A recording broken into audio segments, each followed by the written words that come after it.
Hello, my dear friends of class 10. How are you? I hope you are fit and well at your home with your parents and guardians.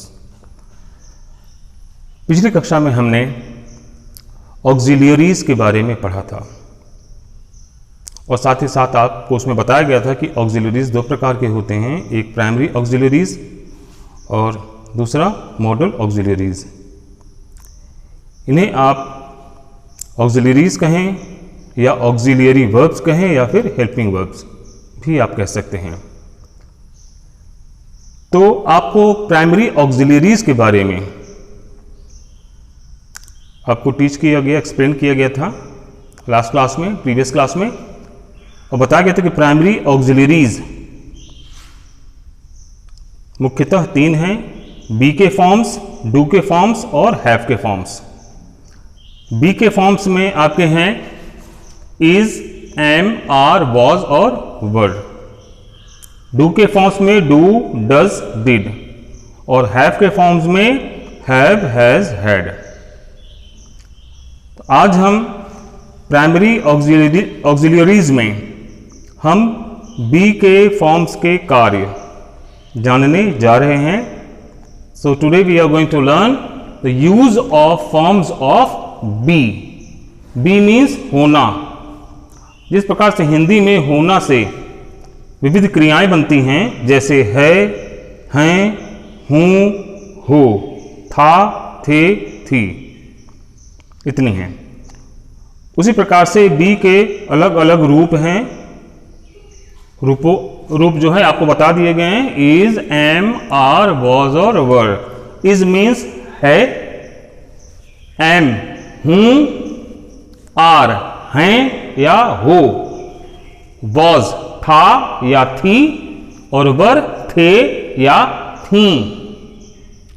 आपको बताया गया कि इस का प्रयोग एक वचन के साथ करते हैं, सिंगुलर सब्जेक्ट के साथ। एम का प्रयोग करते हैं सब्जेक्ट आई के साथ में। आर का प्रयोग करते हैं प्लूरल सब्जेक्ट के साथ में। और इज, एम, आर ये तीनों प्रेजेंट टेंस की क्रियाएं हैं, जबकि वॉज और वर ये पास्ट टेंस की क्रियाएं हैं। वॉज का प्रयोग करते हैं सिंगुलर सब्जेक्ट के साथ, जबकि वर का प्रयोग करते हैं प्लूरल सब्जेक्ट के साथ में। ठीक है, अब इनके कार्य क्या हैं, क्या काम करती हैं ये सहायक क्रियाएं, जिन्हें हम इंग्लिश में हेल्पिंग वर्ब्स या ऑक्सिलियरीज कहते हैं। So please take out your note copies and note it down. ये क्रियाएं किसी वाक्य को कॉन्टिन्यूअस टेंस मीन्स अपूर्ण काल बनाने में तथा पैसिव वॉइस में परिवर्तन करने में मेन वर्ब की सहायता करती हैं। एक बार फिर से, ये क्रियाएं किसी वाक्य को कॉन्टिन्यूअस टेंस बनाने में तथा पैसिव वॉइस में परिवर्तन करने में मेन वर्ब की सहायता करती हैं।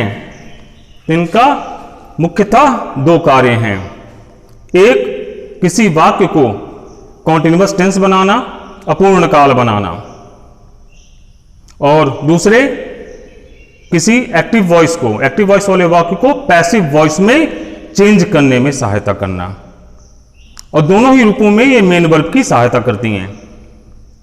कॉन्टिन्यूअस टेंस में मेन वर्ब की सहायता करती हैं क्या बताने में, काल बताने में।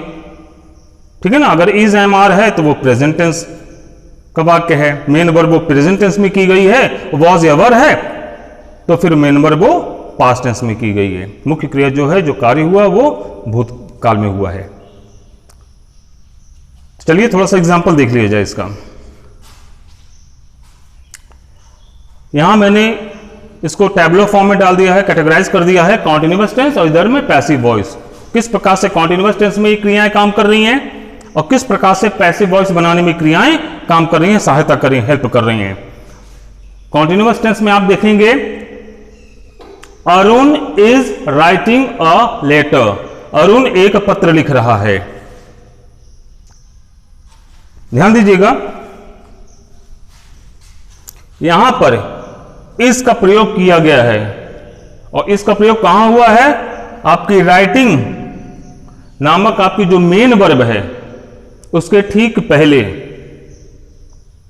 ठीक है, राइटिंग के ठीक पहले आकर इज ने क्या काम किया, बताया कि राइटिंग नामक जो कार्य हुआ, लिखने का कार्य जो हुआ है, कब हुआ है, प्रेजेंट टेंस में हुआ है, राइट हियर प्रेजेंट टेंस। तो Arun is writing a letter, Arun एक पत्र लिख रहा है, वर्तमान काल। I am learning a poem, मैं एक कविता याद कर रहा हूं या कर रही हूं। यहां लर्निंग के पहले, लर्निंग मेन वर्ब है, उसके पहले आप am helping verb. They are playing cricket, वे क्रिकेट खेल रहे हैं। यहां पर क्रिकेट प्लेइंग नामक मेन वर्ब से पहले आर नामक वर्ब का प्रयोग किया गया है। शी वॉज कुकिंग फूड, वह भोजन पका रही थी। यहां वॉज का प्रयोग किया गया है कुकिंग मेन वर्ब से पहले। और finally they were making a noise, वे शोर कर रहे थे। यहां मेकिंग नामक मेन वर्ब से पहले वर नामक वर्ब का प्रयोग किया गया है।